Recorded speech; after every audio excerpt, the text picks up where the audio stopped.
एक लड़के को पता चला कि उसकी मौत 80 साल से पहले नहीं होगी, तो उसने इमारत से छलांग लगा दी, लेकिन नीचे से एक ट्रक जा रहा था, इसलिए वो बच गया। इस बार उसने और बड़ा खतरा उठाया, बिना पैराशूट के हवाई जहाज से कूद गया। संयोग से उसी वक्त एक और विमान नीचे से गुजरा और वह फिर से बच गया। इस दुनिया में हर किसी का जीने का समय पहले से तय था, कितने दिन, कितने घंटे और कितने सेकंड। जैसे कि एक लड़की के पास अब बस 3 घंटे बचे थे।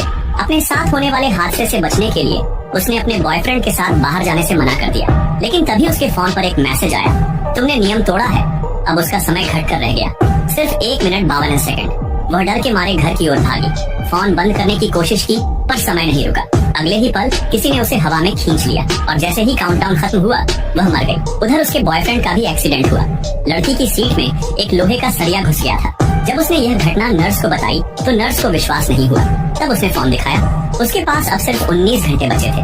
नर्स ने यह बात अपने स्टाफ को बताई। सबने उत्सुकता में वह ऐप डाउनलोड कर लिया। हर किसी के फोन पर अलग अलग टाइम दिखा, किसी का कम, किसी का ज्यादा, लेकिन उस लड़की के पास अब सिर्फ 2 दिन बचे थे। अगले दिन लड़के की सर्जरी थी, लेकिन जब देखा कि उसके पास सिर्फ 3 मिनट बचे हैं, तो उसने सर्जरी से मना कर दिया। फिर मैसेज आया, तुमने नियम तोड़ा है। काउंटडाउन शुरू हुआ और जैसे ही टाइम खत्म हुआ वह मर गया। नर्स को जब यह खबर मिली वह दंग रह गई। उसने उसका फोन खोला और जैसे ही लॉक खुला उसका टाइम भी 0 दिखा। वह घबरा गई और इंटरनेट पर रिसर्च करने लगी। उसे एक वीडियो मिला जहां एक लड़की अपना आखिरी काउंटडाउन लाइव कर रही थी और कैमरे के सामने ही मर गई। फिर भी नर्स ने मजाक समझकर अपना लैपटॉप बंद किया, लेकिन सामने कोई बिना चेहरे का आदमी बैठा था।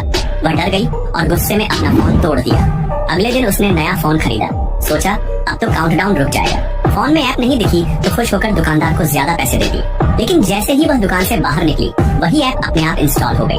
उसने डर कर दुकानदार को दिखाकर ऐप डिलीट करने को कहा। दुकानदार ने हटाने की कोशिश की, पर ऐप डिलीट नहीं हुई। वह चुपचाप वहाँ से निकल गई। गाड़ी में अचानक किसी ने उसका चेहरा पकड़ लिया। कार का नियंत्रण बिगड़ा और वह दूसरी कार से जा टकराई। कार का मालिक चिल्लाने लगा। तभी एक लड़का वहाँ आया। उसने कहा, क्या तुम भी इस काउंटडाउन ऐप से डरी हुई हो? लड़की ने सच्चाई बता दी। फिर दोनों ने एक आदमी को देखा जो वही ऐप डाउनलोड करने जा रहा था। फिर दोनों ने उसे रोक लिया। जब उसने ऐप की गाइडलाइन पढ़ी तो पता चला कि यह ऐप एक शैतान ने बनाई थी। दोनों तुरंत चर्च पहुंच गए। पादरी ने बताया, 1000 साल पहले उस शैतान ने यह ऐप बनाई थी। लगता है शैतान ने भी अपने टाइम पर कोडिंग का कोर्स किया होगा। फिर दोनों उसी दुकानदार के पास गए जो असल में कोडिंग मास्टर था। उन्होंने कहा, हम आपको जितना चाहो उतना पैसा देंगे, बस इस ऐप का कोड बदल दो। जब कोड खोला गया दोनों के नाम उसमें लिखे थे। उसने कोड बदल दिया। अब लड़का 92 साल और लड़की 86 साल की उम्र तक जीने वाली थी और अंत में उन्होंने इस ऐप से छुटकारा पा ही लिया।